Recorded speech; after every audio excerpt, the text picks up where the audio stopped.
চট্টগ্রামের হাটহাজারী পৌরসভা ৮ নম্বর ওয়ার্ডে গণসংযোগ করছেন বিএনপি মনোনীত প্রার্থী ব্যারিস্টার মীর হেলাল এবং তার সমর্থকরা। সেখানে আছেন চট্টগ্রাম প্রতিনিধি মনিরুল ইসলাম পারভেজ। বিস্তারিত জানতে সরাসরি যুক্ত হচ্ছি তার সঙ্গে। পারভেজ, কি জানাবেন আমাদের?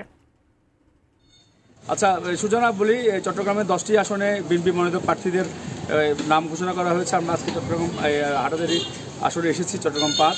এখানে ব্যারিস্টার মীর হেলাল দায়িত্ব পেয়েছেন। তবে এখানকার আমরা দেখেছি যে গণসংযোগ করছেন সব নেতাকর্মীরা। ওনারা গণসংযোগ করে ওনারা বিভিন্ন মানুষকে বার্তা দিচ্ছেন, অর্থাৎ তারেক জিয়া 31 দফা যে দাবি জানিয়েছেন সেই বার্তাটি ওনারা সবার কাছে পৌঁছে দিচ্ছেন। তবে এখনকার সর্বশেষ যে পরিস্থিতি রয়েছে, হাটহাজারীতে একটু মাদকমুক্ত পরিবেশ চান, আইন শৃঙ্খলা রক্ষা যাতে সবাই সহযোগিতা পায় সে ধরনের একটি দাবি কিন্তু আমাদের জানানো হয়েছে। তো সব মিলে আসলে একটি উৎসবমুখর পরিবেশে আমরা দেখেছি যে প্রার্থীরা তাদের প্রচারণা চালিয়ে যাচ্ছেন। তবে চট্টগ্রামে শুধু দেখেছি দুটি প্রার্থীর বেশি গণসংযোগ হচ্ছে, একটি হচ্ছে জামাত এবং একটি হচ্ছে বিএনপি। তো এই দুই দলেরই গণসংযোগ বেশি হচ্ছে। এনসিপি আমরা খুব একটা এখনও আমাদের চোখে পড়েনি।